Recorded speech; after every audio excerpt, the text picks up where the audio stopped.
Avez-vous déjà imaginé qu'une personne riche et puissante, vivant dans le luxe, puisse se sentir perdue?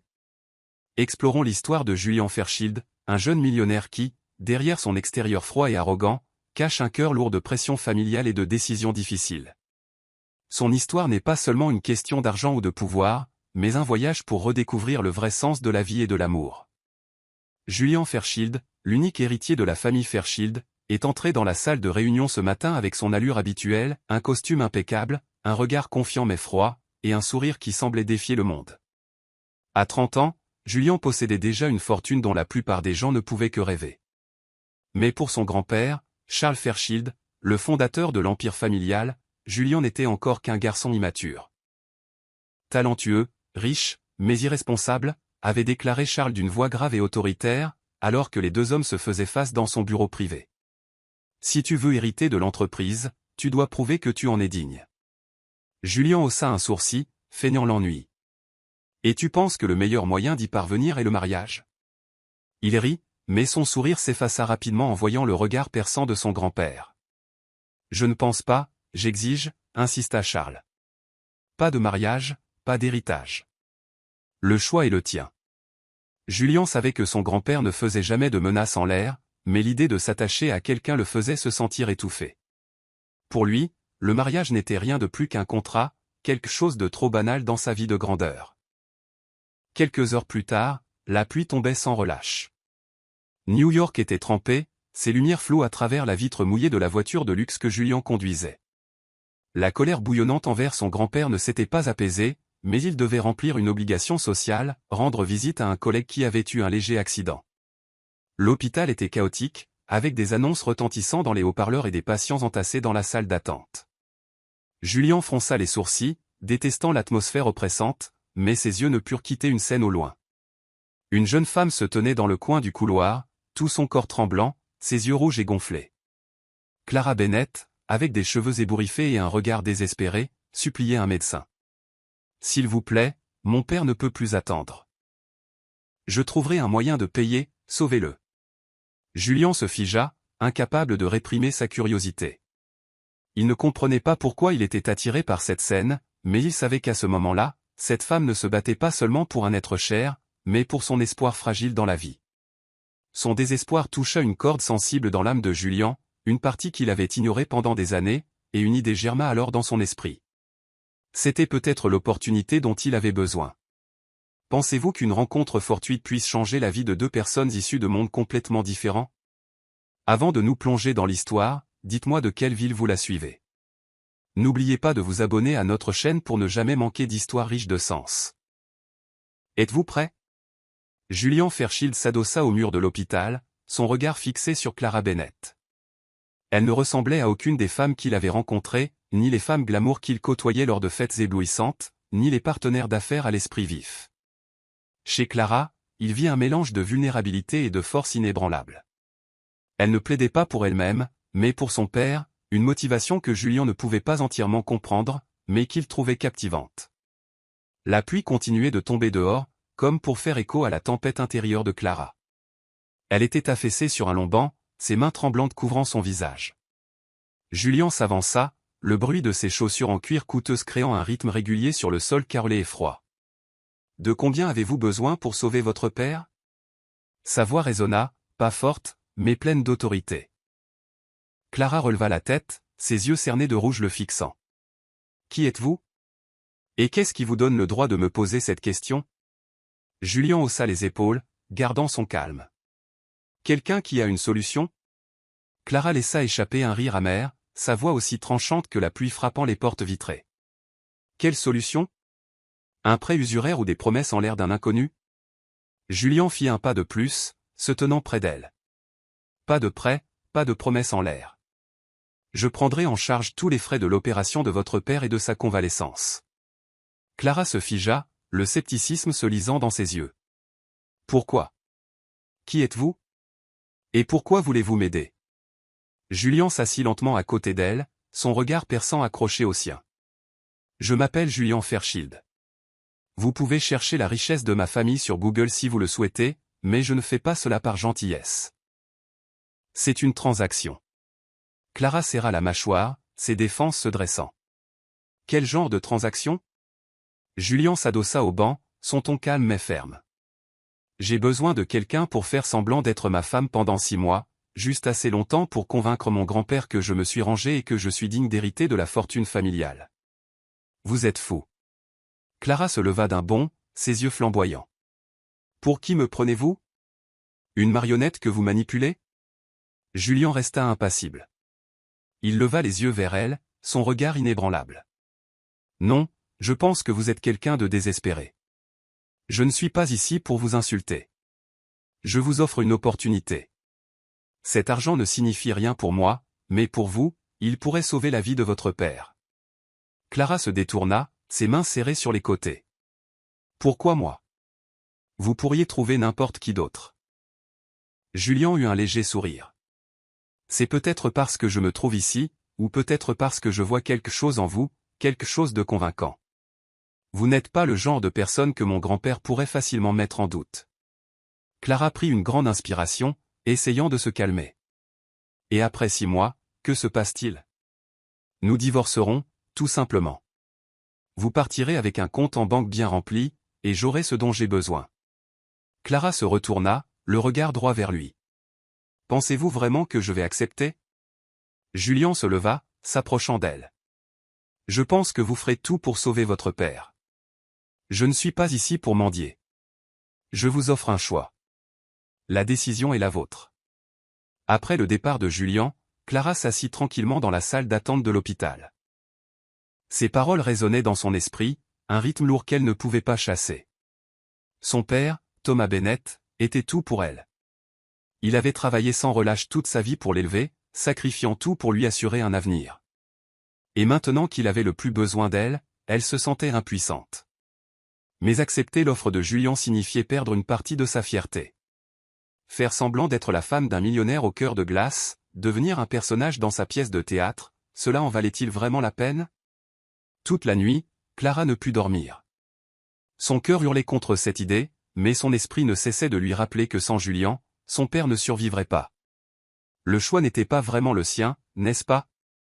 Le lendemain matin, quand Clara retrouva Julien dans le hall de l'hôpital, il avait toujours la même attitude froide que la veille. « J'accepte, dit-elle, sa voix calme mais ferme. Mais j'ai une condition. Julien haussa un sourcil, une lueur d'intérêt traversant son visage. Quelle condition? Vous devez vous assurer que mon père reçoit les meilleurs soins, pas seulement l'opération mais aussi pendant toute sa convalescence. Et je veux que tout soit clairement stipulé dans un contrat. Je ne prendrai aucun risque. Julien hocha la tête, un léger sourire apparaissant sur ses lèvres. Je ne m'attendais à rien de moins. Mon avocat s'occupera de tout. Bienvenue dans le mariage, Clara. Clara le regarda, ses yeux un mélange de détermination et de douleur. Ne croyez pas que je fais cela pour vous. Je le fais uniquement pour mon père. Julien sourit, mais dans son regard, il y avait une lueur d'admiration. Et c'est exactement ce qui vous rend parfaite. Que pensez-vous de cette histoire? Si vous étiez Clara, quelle décision prendriez-vous? Partagez vos réflexions dans les commentaires ci-dessous. Clara prendra-t-elle vraiment le contrôle de son choix? Ou s'engage-t-elle sur un chemin sans retour? Clara Bennett se tenait devant les grandes grilles du domaine Fairchild, le cœur battant dans sa poitrine. Les grilles en fer forgé, recouvertes d'une peinture noire lisse, s'ouvrirent pour révéler un monde entièrement différent de sa réalité. La voiture qui la transportait roula sur le chemin pavé, menant à un grand manoir. Ses murs d'ivoire scintillaient sous le soleil, avec de grandes fenêtres drapées de rideaux de soie flottants qui se balançaient doucement dans la brise. Clara prit une grande inspiration, essayant de réprimer son sentiment de décalage. Ce n'était pas sa maison. Elle n'était qu'une étrangère, entrant dans un rôle pour sauver son père. Julien apparut à la grande porte, vêtu de manière impeccable d'un costume gris. Il ne la regarda pas longtemps, son regard ne faisant que passer brièvement sur elle, comme si elle n'était qu'un simple outil. « Bienvenue chez moi, dit-il calmement, sans aucune chaleur. Mon avocat vous expliquera les détails du contrat. Vous devriez vous familiariser avec l'emploi du temps. » Clara hocha la tête sans répondre. Le regard froid et distant de Julien la faisait se sentir petite dans ce monde opulent. Dès le premier jour, Clara réalisa que le manoir Fairchild n'était pas seulement une maison. C'était une forteresse de pouvoir et de contrôle. Tout y fonctionnait comme une machine précise, des horaires de petit déjeuner à l'étiquette pour les invités et aux règles de comportement strictes. Même le personnel se déplaçait avec une précision étrange, silencieux et efficace. Clara essaya de s'adapter, mais le sentiment d'aliénation persistait. Pendant ce temps, Julien lui prêtait à peine attention. Il était constamment occupé par des appels d'affaires, des réunions et des événements sociaux.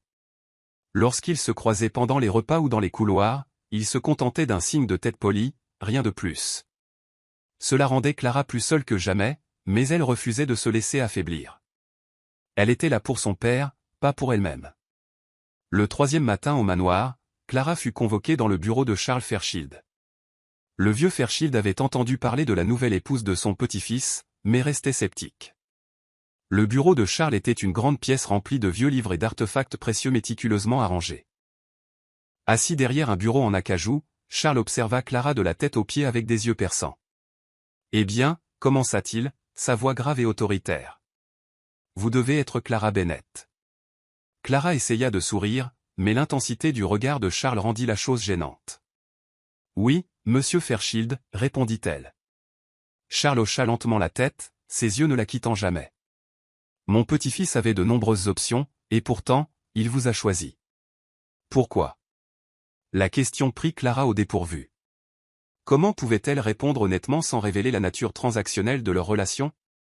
Nous avons trouvé un terrain d'entente, dit Clara, s'efforçant de garder sa voix stable. Peut-être que nous complétons les défauts de l'autre. Charles haussa un sourcil, visiblement peu impressionné par sa réponse. Un terrain d'entente, dites-vous? Avez-vous la force de supporter les pressions de faire partie de la famille Fairchild?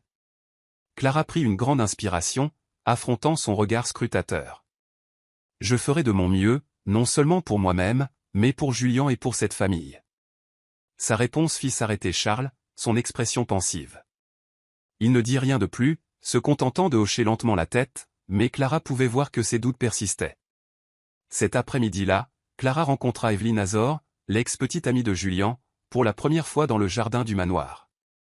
Evelyne était d'une perfection éblouissante, vêtue d'une robe de créateur moulante avec un sourire aussi tranchant qu'une lame.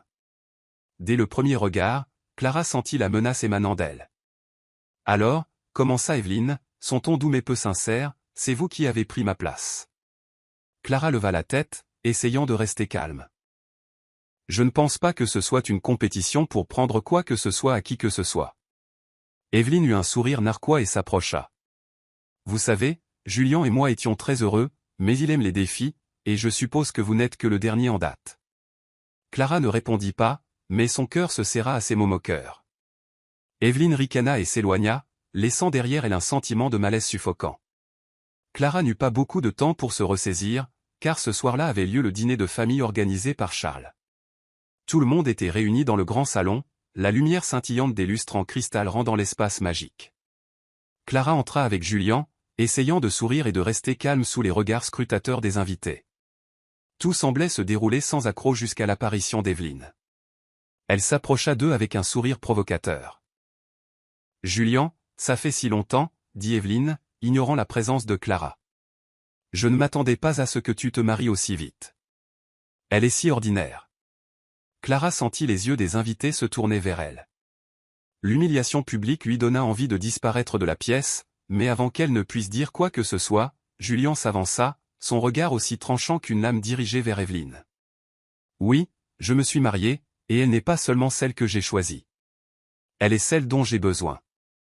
Evelyne, si tu ne peux pas respecter ma femme, peut-être devrais-tu partir. » Le salon se fit silencieux. Clara se tourna pour regarder Julien, son cœur battant. Dans ses yeux, elle vit une sorte de protection qu'elle n'avait jamais cru recevoir. Evelyne se figea, ne s'attendant clairement pas à la réaction de Julien. Elle força un sourire contraint, essayant de retrouver son calme. « Bien sûr, je ne veux pas m'immiscer. Tous mes vœux de bonheur à vous deux. » Après le départ d'Evelyne, Clara se tourna vers Julien. « Pourquoi avez-vous fait ça ?» Julien haussa les épaules, sa voix toujours aussi froide que d'habitude. « C'était nécessaire. Nous devons convaincre tout le monde, n'est-ce pas ?» Ce matin-là, Clara entra dans la salle à manger, ses yeux s'arrêtant un instant en voyant Julien assis seul à la table, tenant une tasse de café noir, regardant par la grande fenêtre. La douce lumière du matin tombait doucement sur son visage, faisant fondre son attitude froide habituelle. À ce moment-là, Julien n'était plus le millionnaire sûr de lui qu'elle avait imaginé, mais un homme accablé par des pensées et des pressions invisibles qu'il ne révélait jamais. « Vous êtes matinal », dit Clara, brisant le silence. Julien tourna la tête, ses yeux bleus plus doux que d'habitude, comme s'ils s'éclaircissaient légèrement en la voyant. « C'est une habitude, » répondit-il, sa voix grave mais chaleureuse. « Et vous? Avez-vous bien dormi ?» Clara s'assit en face de lui, sirotant légèrement une tasse de thé que la gouvernante venait d'apporter. « Oui, » répondit-elle avec un léger sourire, « mais je ne pense pas que je m'habituerai jamais à un lit aussi grand. C'est si étrange. » Julien rit doucement, un son rare mais sincère. « Alors nous nous ressemblons. Cette maison, elle ne ressemble jamais vraiment à un chez-soi. » Clara fut momentanément surprise par sa confession. Elle n'avait jamais imaginé que Julien, l'homme qui possédait une immense fortune, puisse se sentir déplacé dans son propre monde. Mais son regard, profond et conflictuel, lui fit réaliser que Julien aussi se débattait avec ses propres fardeaux. « Alors qu'est-ce qui vous retient ici ?» demanda-t-elle, ses yeux fixés sur lui. Julien resta silencieux, ses yeux embrumés par la contemplation. « Peut-être parce que je ne sais pas où aller ailleurs, » répondit-il, son ton pensif. Clara resta silencieuse face à sa réponse. À ce moment-là, elle sentit la solitude dans ses mots, un sentiment qu'elle comprenait mieux que quiconque. Elle ne dit rien, mais son regard doux semblait lui transmettre qu'il n'avait pas à se battre seul. Les jours suivants, Clara commença à remarquer davantage Julien. Et Julien, à son tour, se retrouva attiré par sa présence. Il ne pouvait s'empêcher d'observer comment Clara naviguait tranquillement les règles rigides de la maison, comment elle semblait indifférente à l'extravagance ou aux rumeurs qui circulaient autour d'elle. Mais ce qui le captiva vraiment, c'était la façon dont elle prenait soin de son père, des appels quotidiens pour vérifier sa santé à l'inquiétude dans ses yeux chaque fois qu'elle le mentionnait. Quant à Clara, elle réalisa que Julien n'était pas entièrement l'homme froid qu'elle avait imaginé. Quand elle le voyait dans des moments de calme, comme ce matin-là, elle voyait une facette plus authentique de lui, un homme à la recherche de quelque chose même s'il ne s'en rendait pas encore compte. Un après-midi tardif de week-end, Julien frappa à la porte de Clara avec une expression impénétrable. « Viens avec moi, dit-il, tenant un chapeau à la main. »« Où ça ?» demanda-t-elle, ses yeux un mélange de curiosité et de prudence. « Tu verras quand nous y serons, » répondit-il, une rare lueur de malice dans ses yeux. Clara hésita, mais finit par hocher la tête, sortant pour le suivre. Ils passèrent par le jardin principal du manoir, marchant sur un petit chemin ombragé par des arbres. Finalement, ils s'arrêtèrent devant une vieille grille en fer, à moitié recouverte de lierre vert. « Le jardin secret » dit Julien, en poussant la grille. À l'intérieur se trouvait un monde complètement différent. Des fleurs sauvages bordaient les chemins, un petit étang reflétait la lumière du soleil, et des bancs en bois usés se tenaient silencieusement, marqués par le temps. Clara fut stupéfaite. « C'est ici que vous vous cachez quand vous voulez échapper au monde ?» demanda-t-elle, ses yeux remplis de curiosité. Julien hocha la tête, marchant vers un banc près de l'étang et s'asseyant. « Je n'amène personne ici, mais je pensais que vous comprendriez ce sentiment. » Clara s'assit à côté de lui, savourant la rare tranquillité de l'endroit. « Pourquoi moi ?» demanda-t-elle doucement, presque dans un murmure. Julien resta silencieux un instant, son regard lointain avant de se retourner pour rencontrer le sien. « Vous n'êtes pas comme les autres. Vous n'essayez pas de me changer ou de me prendre quoi que ce soit, et je pense que vous me voyez pour qui je suis vraiment. » Les mots laissèrent Clara stupéfaite. Elle plongea son regard dans le sien, sentant la rare sincérité dans sa voix. Pour la première fois, elle vit Julien non pas seulement comme l'héritier d'un empire, mais comme un homme à la recherche d'une véritable connexion. Clara commença doucement à parler de son père, des sacrifices qu'il avait faits pour elle, et de la douleur de le voir lutter contre la maladie. Tandis qu'elle parlait de son père, ses yeux brillaient d'un amour profond, et Julien ne put s'empêcher d'être ému. « Et vous ?» demanda-t-elle, brisant le silence. « Pourquoi vous sentez-vous piégé ?» Julien eut un léger sourire, qui n'atteignit pas tout à fait ses yeux. « Je ne sais pas. Depuis que je suis enfant, j'étais destiné à être l'héritier, à protéger cet héritage. Mais personne ne m'a jamais demandé si je le voulais. » Clara resta silencieuse, sentant le poids de ses mots. Elle dit doucement, « Il est peut-être temps pour vous de commencer par ce que vous voulez vraiment. » Julien se tourna pour la regarder, ses yeux bleus doux mais brillants de réflexion. « Peut-être que vous avez raison, répondit-il, sa voix chaude, presque introspective. Julien ne garda plus ses distances comme avant. Leur petit déjeuner partagé devinrent plus chaleureux, rempli de conversations légères. Clara commença à remarquer que Julien souriait plus souvent. Et chacun de ses sourires réchauffait son cœur. Quant à Julien, il ne pouvait s'empêcher d'être attiré par le petit monde de Clara. La façon dont elle se souciait des autres, la façon dont elle vivait non pas pour elle-même, mais pour les gens qu'elle aimait, lui donnait envie de la protéger, non pas seulement à cause de l'accord avec son grand-père, mais parce qu'elle avait vraiment trouvé sa place dans son cœur. Mais ces sentiments ne venaient pas sans défi. Evelyne Azor, l'ex-petite amie de Julien, continuait d'apparaître, semant délibérément des graines d'insécurité dans leur relation. Une fois, lors d'un rassemblement de famille, Evelyne s'approcha nonchalamment de Julien, posant sa main sur son épaule et lui chuchotant quelque chose à l'oreille juste devant Clara. Clara ne dit pas un mot, mais ses yeux reflétaient clairement sa peine. Pour la première fois, Julien se sentit mal à l'aise au point de ne pas pouvoir l'ignorer. Il se plaça devant Evelyne, sa voix froide mais ferme. « Ne refais plus jamais ça. » Evelyne écarquilla les yeux d'incrédulité face à la réaction de Julien. « Je parlais juste. »« Nous n'avons plus rien à nous dire, » l'interrompit Julien. « Clara est ma femme, et je ne permettrai à personne de la blesser, même un tout petit peu. » Clara se tenait là, regardant Julien avec de l'étonnement dans les yeux. Il ne la défendait pas seulement à cause de la présence de son grand-père. Cela semblait provenir de quelque chose de beaucoup plus profond. Lorsque la soirée se termina, Julien s'approcha discrètement de Clara, ses yeux remplis de regret. « Je suis désolé de vous avoir fait vivre ça, » dit-il doucement. Clara le regarda, ses yeux reflétant une chaleur douce.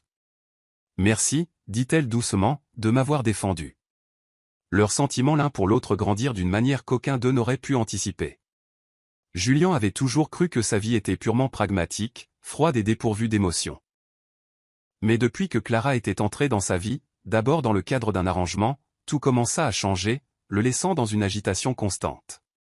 Clara ne ressemblait à aucune des personnes que Julien avait rencontrées. Elle n'essayait pas de l'impressionner ou de rivaliser pour son attention. Au lieu de cela, elle possédait une sincérité et une résilience qu'il n'avait jamais rencontrées. Elle était entrée dans son monde avec un but clair, sauver son père. Pourtant, c'était sa façon de faire face à chaque défi, des réunions de famille tendues aux railleries d'Evelyne, qui l'attirait vers elle.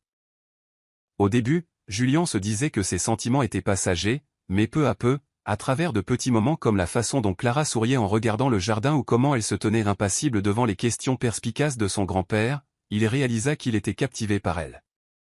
Chaque jour, il découvrait de nouvelles choses à son sujet, sa sollicitude pour son père, la douceur de ses paroles et son combat incessant pour rester fidèle à elle-même. Ce qui changea tout, cependant, fut le jardin secret. C'était le refuge de Julien contre les pressions du monde. Mais en étant là avec Clara, il se sentit en sécurité d'une manière entièrement différente. Elle partagea des histoires de son enfance, des difficultés qu'elle et son père avaient endurées, et Julien réalisa qu'il ne l'admirait pas seulement, il était tombé amoureux d'elle. Cet amour ne fut pas facile pour Julien. Il craignait que son monde, rempli de calculs et d'attentes, ne blesse Clara. Mais au fil du temps, la peur de la perdre l'emporta sur tout le reste. Quand Evelyne essaya de rabaisser Clara, Julien se retrouva incapable de rester silencieux. Il la défendit non seulement à cause de l'accord, mais parce qu'elle était devenue la chose la plus importante de sa vie. Julien réalisa que Clara n'avait pas seulement changé la façon dont il la voyait, elle l'avait changé lui. Pour la première fois, il voulait quelque chose non par responsabilité ou par gain.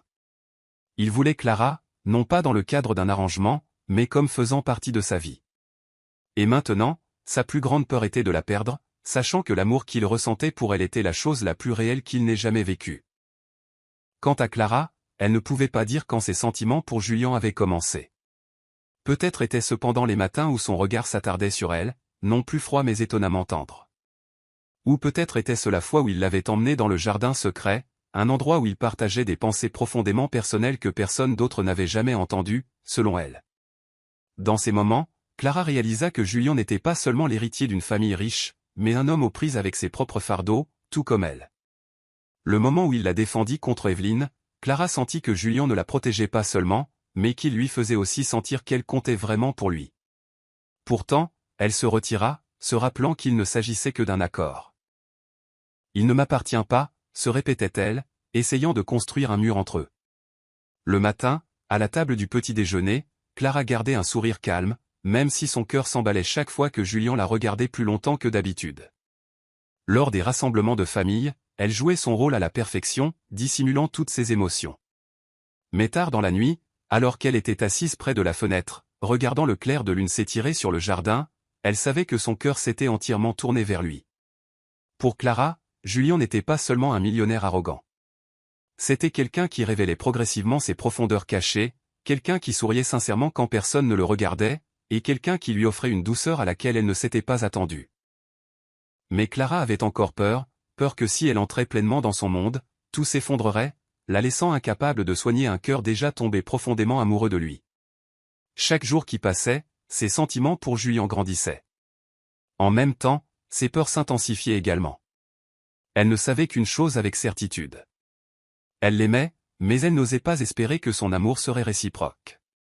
Et si un jour l'accord prenait fin, elle devrait apprendre à quitter sa vie, même si son cœur était déjà irrévocablement lié à lui. Puis la tempête revint. Evelyne n'était pas du genre à abandonner facilement. Avec l'intuition aiguisée de quelqu'un qui avait autrefois été proche de Julien, il ne lui fallut pas longtemps pour remarquer que quelque chose n'allait pas. Un après-midi, alors qu'elle se promenait sur le domaine Fairchild, elle surprit une conversation entre Clara et un membre du personnel de la maison. Un extrait des mots de Clara, même si ce n'est qu'un accord, mais attira immédiatement l'attention d'Evelyne. Un accord, murmura Evelyne, un sourire malveillant se répandant sur son visage. Après quelques jours de fouilles, Evelyne parvint finalement à tout reconstituer. Lorsqu'elle découvrit que le mariage de Julien et Clara était une mascarade, elle ne perdit pas de temps à comploter pour utiliser cette information afin d'atteindre son objectif, faire revenir Julien vers elle. Lors d'une rencontre avec Julien dans le bureau du domaine, Evelyne saisit sa chance. Comme c'est intéressant, commença-t-elle, ses yeux brillants d'amusement. Ton mariage parfait n'est rien d'autre qu'une farce. Julien se retourna, son regard glacial. De quoi parles-tu? Evelyne s'avança lentement mais avec assurance, comme un prédateur qui se rapproche de sa proie. Je sais tout, Julien.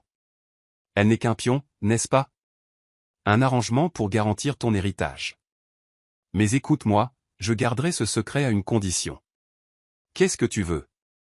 Grogna Julien, sa patience s'amenuisant. Evelyne sourit d'un air suffisant. Je veux que tu reviennes vers moi. Si tu ne le fais pas, je dirai tout à ton grand-père. Je suis sûr que Charles sera profondément déçu d'apprendre la vérité. Quelques jours plus tard, lors d'un important dîner de famille, Evelyne décida d'agir. Elle apparut de manière inattendue, marchant avec assurance dans la salle à manger avec son apparence impeccable habituelle. Julien et Clara étaient assis côte à côte, essayant de garder leur calme, mais la présence d'Evelyne rendit l'atmosphère tendue. C'est merveilleux d'être ici, dit Evelyne, son regard balayant Clara avec mépris. Bien sûr, je ne pouvais pas manquer une occasion aussi spéciale, surtout avec le mariage de Julien qui attire tant l'attention. Charles, assis à la tête de la table, regarda Evelyne d'un air curieux.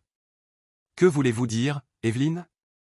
Evelyne prit une gorgée de vin, choisissant soigneusement ses mots. Oh, je me demande juste si quelqu'un a réfléchi à la véritable raison de ce mariage. Est-ce tout cela est bien réel? Ces derniers mots atterrirent comme un poignard visant directement Julien et Clara. Clara sentit sa poitrine se serrer tandis que Julien posait sa main sur la sienne sous la table comme pour la rassurer, mais les yeux de Charles restaient fixés sur eux. Se penchant en avant, sa voix était basse mais tranchante. Julien, de quoi s'agit-il? Après le dîner, Charles convoqua Julien dans sa bibliothèque privée. La pièce bordée d'étagères imposantes devint le théâtre d'une confrontation. Evelyne a fait allusion à quelque chose ce soir, commença Charles, sa voix froide. Je veux la vérité de ta part. Julien prit une grande inspiration, sachant qu'il n'avait pas d'autre choix. Oui, grand-père, commença-t-il, son ton calme malgré la tourmente intérieure. Au début, ce mariage était un accord.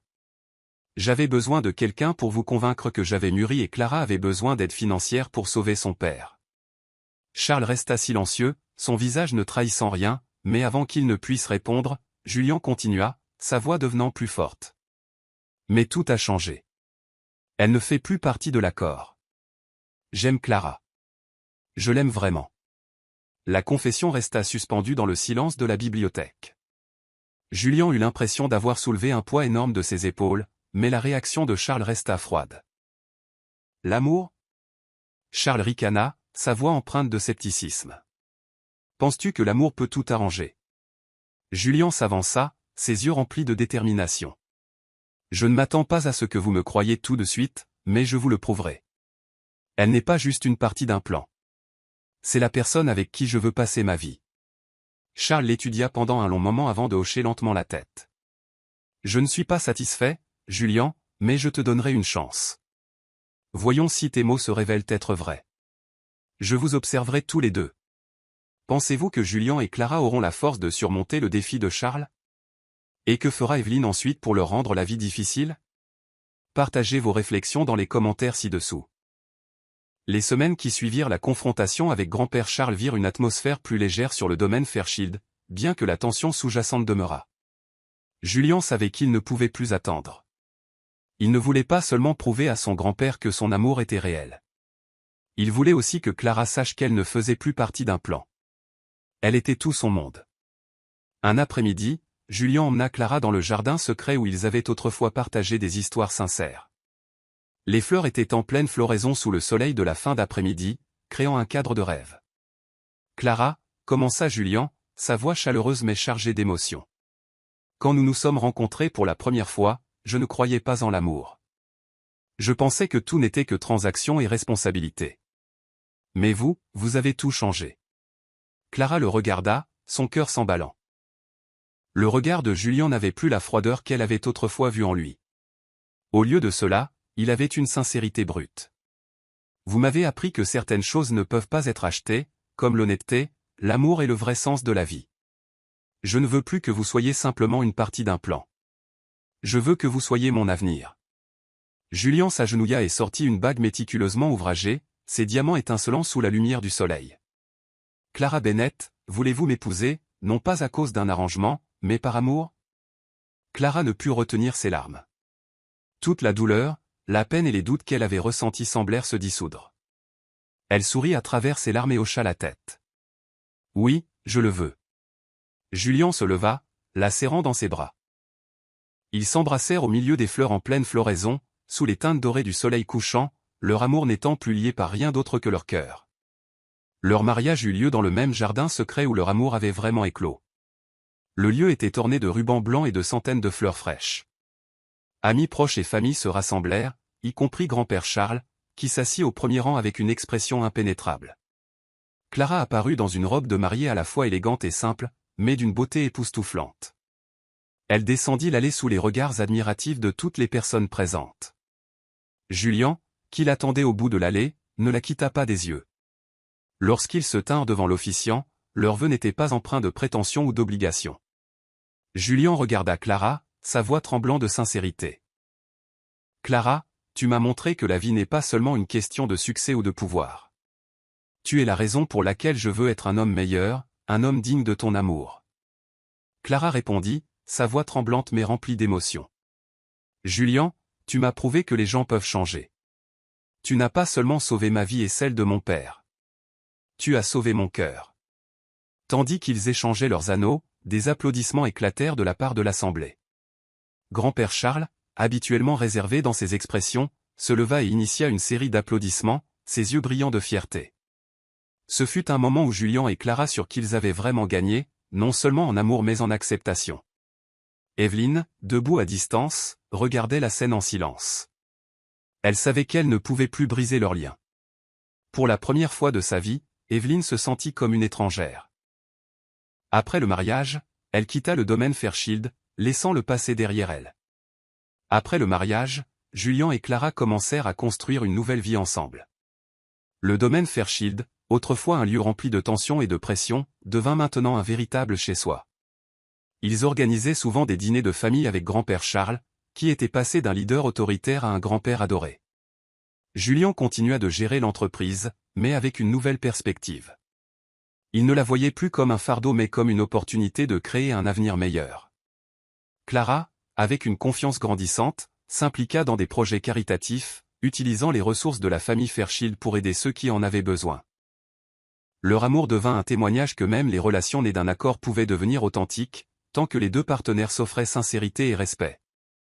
Debout sur le balcon du domaine pendant un coucher de soleil, Julien tint Clara dans ses bras et murmura « Merci, Clara, d'être entrée dans ma vie. Je ne peux pas imaginer vivre sans toi. » Clara sourit, posant sa tête sur son épaule. « Moi aussi, je te remercie, Julien. Ma vie ne s'est jamais sentie aussi complète qu'elle ne l'est maintenant. » Sous les teintes dorées du coucher de soleil, ils regardèrent vers l'avenir, un avenir non pas parfait mais rempli d'espoir, d'amour et de vrai bonheur. Merci d'avoir suivi cette histoire jusqu'à la fin. Si vous l'avez trouvée riche de sens, n'hésitez pas à cliquer sur le bouton j'aime, à partager cette vidéo et à vous abonner à notre chaîne pour diffuser des messages positifs. Souhaitez-vous voir plus d'histoires touchantes comme celle-ci? Laissez un commentaire et partagez vos réflexions. N'oubliez pas de vous abonner et d'activer les notifications pour ne manquer aucune vidéo.